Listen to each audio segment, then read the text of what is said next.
New developments now. A bus driver accused of battery against a 14-year-old IPS student who was riding on her bus pleaded not guilty. This morning, Charlotte McDaniel received tremendous support from fellow bus drivers who say she's getting a raw deal.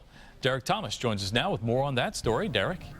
Todd McDaniel was originally suspended from her job. Now she has been terminated. She worked for Durham School Services, not IPS. Her fellow drivers say she did nothing wrong and should be back on the job. 47-year-old Charlotte McDaniel is getting hugs and help from fellow bus drivers and her union, Local 3826. They walk and drive in her shoes every day. It could have been any of us, yes. So you believe she acted the only way she could? Of course she did. She had it, yeah, it was self-defense. The incident occurred February 24th on a bus that was stopped at 16th and DeQuincy. According to court documents, McDaniel got into a verbal altercation that turned physical. The 14-year-old student called her the equivalent of a fat female dog. The driver pulled the bus over to the side of the road and tried to push the student down into her seat.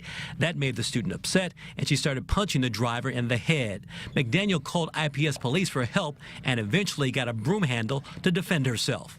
This case is so wrong on so many different levels. This lady was attacked driving a school bus. She did everything she was supposed to do. She called dispatch, reporting an encounter with a student. They told her they couldn't get there for 1 hour. She was defenseless. A student was beating on her. She tried to defend herself as best she could. The student has apparently taken to Facebook to taunt McDaniel. This posting from her Facebook page says, "In 10 days, I'm going to blank that bus driver up again." McDaniel has been driving a bus for 20 years and, according to her attorney, has no prior on-the-job indiscretions. The defendant is free on $3,500 bond. Derek Thomas, RTV6.